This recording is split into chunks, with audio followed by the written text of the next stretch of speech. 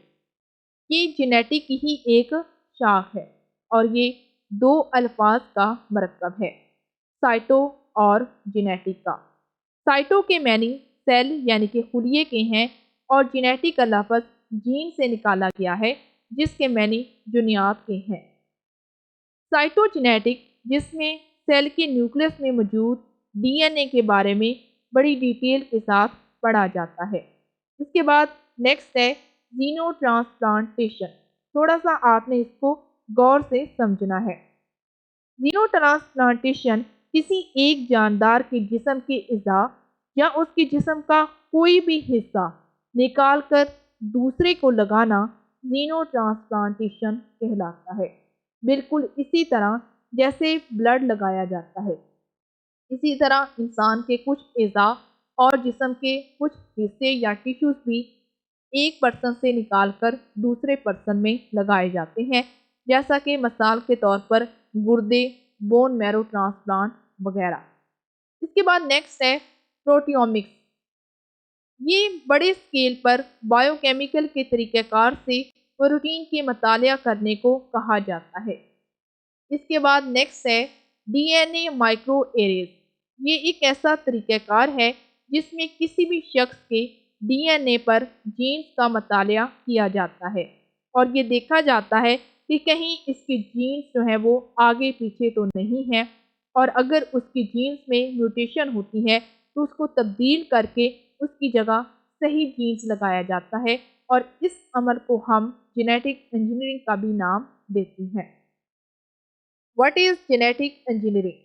ویسے تو ہم جینیٹک انجینئرنگ کو پہلے بھی پڑھ چکے ہیں، لیکن یہ ایک ایسا ٹاپک ہے جس کو مزید ڈیٹیل کے ساتھ پڑھنا انتہائی ضروری ہے۔ تو یہ جاننے کے لیے سلائیڈ کو ریڈ کرتے ہیں۔ جینیٹک انجینئرنگ دو الفاظ کا مرکب ہے، جینیٹک اور انجینئرنگ کا۔ جینیٹک کا لفظ جین سے نکالا گیا ہے جس کی اردو زبان میں میننگ ہے جنیاتی، اور انجینئرنگ کے مطلب یہ ہے کسی بھی چیز کو مشین کی مدد سے بنانا۔ تو اب ہم بات کرتے ہیں کہ جینیٹک انجینئرنگ کیا ہے۔ Genetic engineering is the process of transferring specific genes from the chromosome of one organism and transplanting them into the chromosome of another organism in such a way that they become a reproductive part of the new organism۔ Genetic engineering ایک ایسا عمل ہے، ایک ایسا طریقہ کار ہے، ایک ایسا پروسیس ہے جس میں مخصوص جینز کی منتقلی کا عمل کیا جاتا ہے۔ ایک جاندار کے کروموسوم کو دوسرے جاندار کے کروموسوم میں اس طرح سے پیوند کرنا کہ وہ نئے جاندار کا تولیدی نظام کا حصہ بن جائے، اسی کو ہم جینیٹک انجینئرنگ کہتے ہیں۔ اب ہم جینیٹک انجینئرنگ کی ایک اور تعریف دیکھتے ہیں کہ یہ کیا ہے۔ Genetic engineering is the process of removing a gene from one organism and putting it to another. Often the removed genes are put into bacteria or yeast cells so that scientists can study the gene or the protein it produces more easily. Sometimes genes are put into a plant or an animal. Genetic engineering ایک جاندار سے jeans کو ہٹا کر دوسرے میں ڈالنے کا ایک عمل ہے۔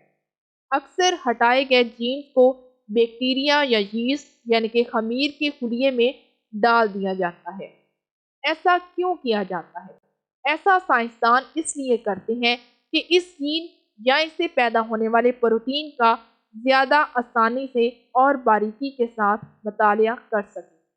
بعض اوقات یہ جینز کسی پودے یا جانور میں بھی ڈالے جاتے ہیں۔ تو جینیٹک انجینئرنگ کا ایک سادہ سا میننگ ہے کہ جینیٹک انجینئرنگ کے اندر ہم کسی ایسے شخص کو صحیح کرنے کی کوشش کر رہے ہوتے ہیں جس کے اندر جینز کی بیماری ہوتی ہے، یعنی کہ صحت مند انسان سے جینز کو نکال کر بیمار شخص کے اندر ڈال دیے جاتے ہیں، یا پھر ہم ایسا بھی کر رہے ہوتے ہیں کے تجربات کیے جاتے ہیں تاکہ جو چیزیں پہلے سے موجود ہیں ان کے جینز کو نئی چیزوں کے اندر ڈال کے اس میں بہتری بھی کی جاتی ہے۔ یعنی کہ ایک جاندار سے چیزوں کو خاص طور پر جینز کو ہٹا کر دوسرے میں ڈالنے کا عمل جینیٹک انجینئرنگ کہلاتا ہے۔ Applications of genetic engineering. Genetic engineering کہاں پر استعمال ہو رہی ہے اور کون سے شعبہ جات ہیں جن میں جینیٹک انجینئرنگ کا استعمال کیا جا رہا ہے، یہ سب ہم اس ٹاپک میں جاننے کی کوشش کریں گے۔ Genetic engineering has applications in medicine, in research, in industry, and in agriculture, and can be used on a wide range of plants, animals, and microorganisms. Genetic engineering میں ادویات اور اس کے علاوہ تحقیق، صنعت اور زراعت میں استعمال ہوتی ہیں اور اسے پودوں، جانوروں اور جراثیموں کی ایک وسیع رینج میں بھی استعمال کیا جا رہا ہے۔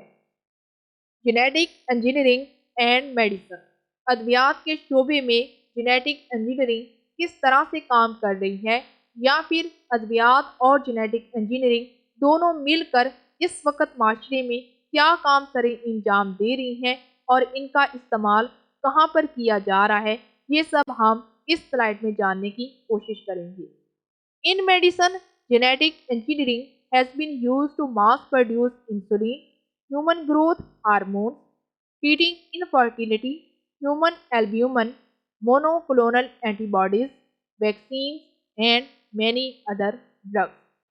ادویات میں جینیٹک انجینئرنگ کا استعمال بہت ہی بڑے پیمانے پر کیا جا رہا ہے اور دن بدن اس پر ریسرچ بھی کی جا رہی ہے، جیسا کہ انسولین، انسانی نشو و نما کے ہارمون، بانجھ پن کے علاج، انسانی البیومن کو بنانا، مونوکلونل اینٹی باڈیز کو بنانا، ویکسین اور بہت ساری دیگر ادویات میں اس کا استعمال کیا گیا ہے۔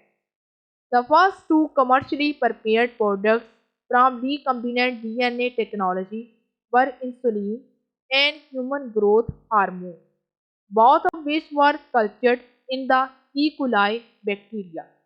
اگر ہم بات کریں کہ اب تک یہ جینیٹک انجینئرنگ نے کیا کیا ہے، تو ریکمبیننٹ ڈی این اے ٹیکنالوجی سے تجارتی طور پر تیار ہو جانے والی پہلی دو مصنوعات جن کے نام ہیں انسولین اور ہیومن گروتھ ہارمون، یہ دونوں مصنوعات جینیٹک انجینئرنگ کے طریقہ کار سے تیار کی گئی ہیں۔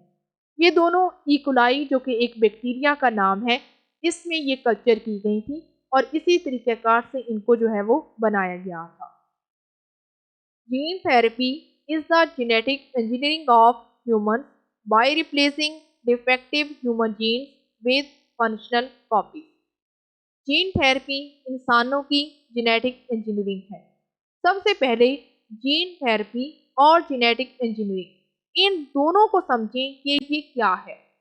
جین جیسا کہ ہم پہلے بھی کئی بار پڑھ چکے ہیں، اور تھراپی کا مطلب ہوتا ہے علاج کرنا، یعنی کہ جین تھراپی کا مطلب یہ ہے کہ یہ ایک بیماری کا علاج ہے، اور جینیٹک انجینئرنگ کا مطلب یہ ہے کہ کسی بھی جین کو کسی بھی مشین یا پھر طریقہ کار سے صحیح کرنا جینیٹک انجینئرنگ کہلاتا ہے، اور اس کے علاج کو ہم جین تھراپی کہتے ہیں۔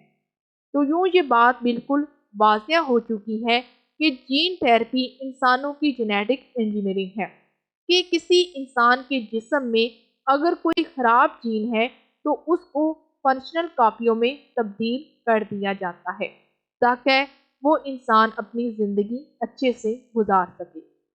Gene therapy has been successfully used to treat multiple diseases, including X-linked SCID, chronic lymphocyte leukemia (CLL), and Parkinson disease۔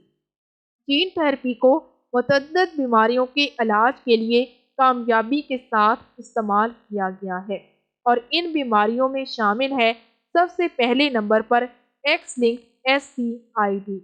یہ کس چیز کا ایبریویشن ہے، پہلے اس کو غور سے پڑھ لیں۔ X linked SCID، x linked severe combined